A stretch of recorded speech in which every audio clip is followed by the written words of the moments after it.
Hi guys, good morning. Ngayon po ay alas 4 ng umaga at ako ay gising na dahil magsasaing ako, pero totoo talaga hindi yan ang rason bakit ako gising.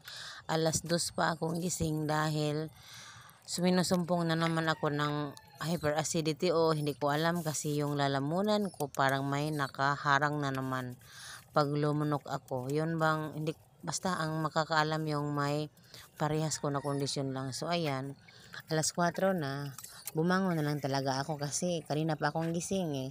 Hindi naman ako makakatulog kasi masama talaga ang pakiramdam ko sa aking lalamunan. So ayan, nag-iinit muna ako ng tubig o nagpakulo dahil para may pangkape. Alam nyo na may pangkape yung lolo doon at may pangligo si Dodong kasi pinapaligo ko siya ng medyo mainit-init sa umaga dahil namamayat po siya dahil nagkasakit po siya nung nakaraang semana, week. Nagkasakit siya kaya ayan, medyo pumayat-payat siya ng konti ngayon. Ay hindi talaga pumayat, yung mga buto niya, umuusli yung mga buto niya, nakikita yung mga backbone niya, nakikita yung mga buto niya sa braso, yung sa sa abaga ba, ambot yun sa baga di ko kabalo magtagalog bugod kaya ng mga ubang parts sa lawas. So yung rice cooker pala namin na binigay ng auntie ni Chris ay tuluyan ang nasira. So yung rice cooker na yan ay sabihanan ko yan dahil bulag nga siya, hindi siya makakita pag isaksak yan, hindi niya alam baka daw makuryente siya. Hiniram muna namin kasi yung gamit niya ay uling. Kasi pag uling talaga kaya niya kahit hindi siya masyadong klaro. So yan ginagamit namin para medyo madali kaming magsaing pag madalian ba, pag yung may ibang gagawin tulad ng lalakad kayo, maglalaba ako yan kasi may trabaho po ako ngayon. So laking tulong po ng rice cooker ng biyanan ko, pero hindi po yan forever sa amin. Sasauli lang din namin yan pag uuwi na yung anak niya or may kasama na sa bahay niya na. So habang nakasalang ang aking rice cooker at naghihintay akong kumulo yung aking tubig na mainit kasi ilagay ko yan sa thermos at mag-init ako ulit para pampaligo ni Dodong. So ayan, 4:49 na ng umaga. So ayan. So ako po ay niready ko na yung baonan ni Dodong at yung tubig na nahugasan ko na yan at nalagyan ko na ng mainit na tubig para talaga pag may sibo-sibo ba yung sibo para makuha o matanggal. So ayan po. So dyan, inatake na naman ako ng aking pagbaburb. Lagi akong nagbe-burb. Para bang may nakaharang sa aking lalamunan, yung hindi ko maintindihan. So yung kinakain ko parang andyan lang sa aking kuto-kuto. Hindi ko alam kung asaan yung kuto-kuto ba, sa Bisaya kasi kuto-kuto. Para bang hindi bumababa, kaya ayan, hindi ako makatulog ng maayos ng kagabi. So, ayan, inom ng tubig po ako para bababa yung kinain ko, or hindi ko alam, kagabi pa yan, alas 4 na, hindi pa bumababa. So, para maibsan yung pagbe-verb ko, inom ako ng maligamgam na tubig. So, yan po ang ginagawa ko. Wala kasi akong Kremel S ngayon dahil naubusan ako. Dahil alam niyo na, ang mahal-mahal din konti ng Kremel S, yung blue, 25 isa, medyo kapos tayo ngayon, pambaon pa ng anak natin kasi Lunes, ayan, nagre-ready. Mabuti na nga lang yung nagkapera si Chris kaya ayan, nakabili ako ng ulam ni Dudong para baon at agahan. Kasi talaga si Dudong, nag-worry ako kasi pumapayat na. Sa wakas, alas 5 na yan at sa wakas kumulo na din ang tubig. Isang takuri na yan, sobra isang termos po yan. Kaya sobra yan, mapupuno yung termos at may sobra pa yan. At mag-iinit po ako ulit para may pampaligo na si Dodong kasi yung sa termos, yan ko yan ilalagay kasi pag example magluluto ako sa butane, yan ang gagamitin kong tubig sa termos para madaling kumulo. Alam nyo na, nagtitipid talaga ako ngayon. Flex ko lang ang silangan. Ayan po ang silangan alas 5 ng umaga.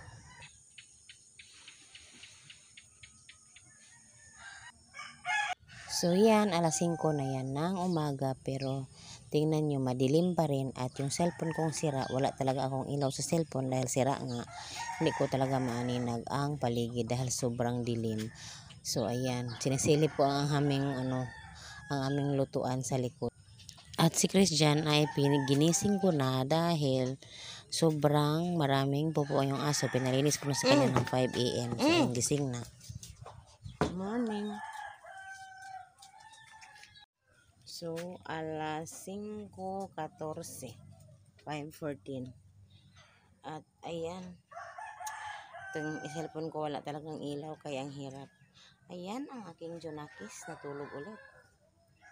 Galing siya sa lola niya kasi doon siya natutulog para may kasama ang lola niya. So, pag 5 o'clock, pinapauwian siya ni lola niya, ginigising para dito para uuwi dito kasi kung hindi pa kami makapagsaing, siya ang magsaing.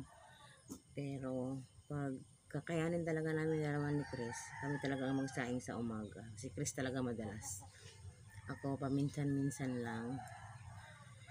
So ayan, pero si Dulong talaga pagkapagod kami dalawa ng tatay niya, siya ang saing ng umaga. Siya maghanda ng kanyang baon, lahat-lahat. Hindi mo na kailangan asikasuhin, kaya na niya. Pero minsan din gagawin ko din yung mga maghanda ng baon, yung magsasaing. Ayun, bilang nanay, alam niya.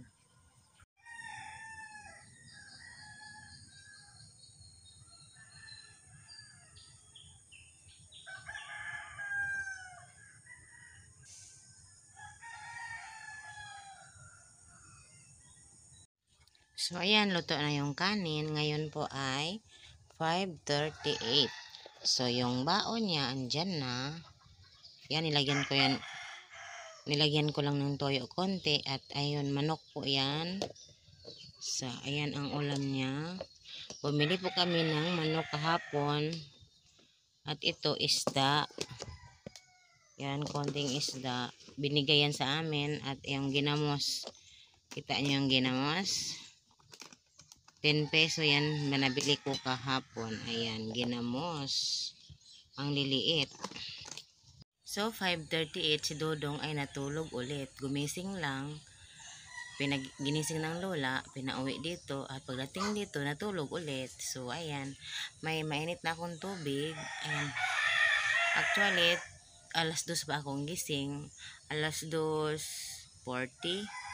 Kasi masama ang aking pakiramdam. Yun bang parang nauubo ako dahil kahapon pa yun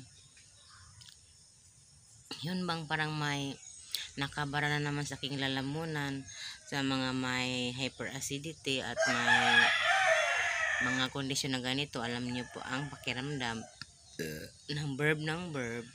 So kanina pa akong gising, wala kasi akong Kremel S, kaya tiniis ko lang kahapon pa naramdaman kong ito.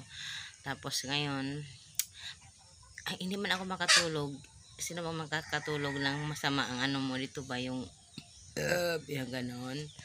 So nagsasaing na lang ako, nagluluto para sa anak ko kasi yun, inano ko talaga yung baon niya kasi hindi masyadong ingay ng manok pag maaga, hindi masyadong kumakain dahil minsan walang gana. At alam nyo ba yung nakikita ko kahapon sa kanya, yung mga buto-buto niya sa likod, backbone niya, sobrang kitang-kita na para bang klarong-klaro ba, para bang nigawas na kaya mga bukog sa yung backbone, pati siyang mga diri.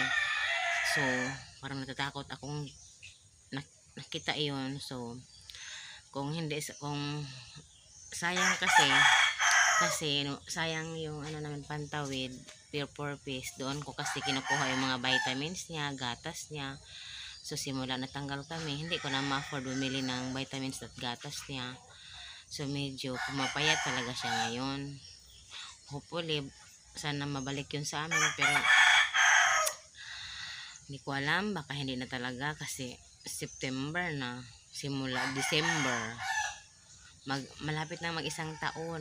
3 buwan na lang, 1 taon na hindi kami nakaano. Pero bahala na. So ayun na lang po. Yun. So ayan, sinisinyasan kasi ako ng lolo Rick na mag-inom daw siya ng kape kasi pumunta ako malapit sa kanyang bahay. So ayun, punta tayo doon at bigay tayo ng kape. At habang si Chris ay nagwawalis, hindi pala, nagre-rake pala kasi ang dami talagang dahon ng mangga. At ayan si Lolo Rick. So ayan, may pugon siya, may tubig, may kaldero at bigas. Ikikwento ko po yan kung bakit may ganyan siya sa next video po. Eating. So, ayan, aalis na ang aking anak papuntang school. Bye-bye. Kasa pa. See you on my next vlog. Thank you.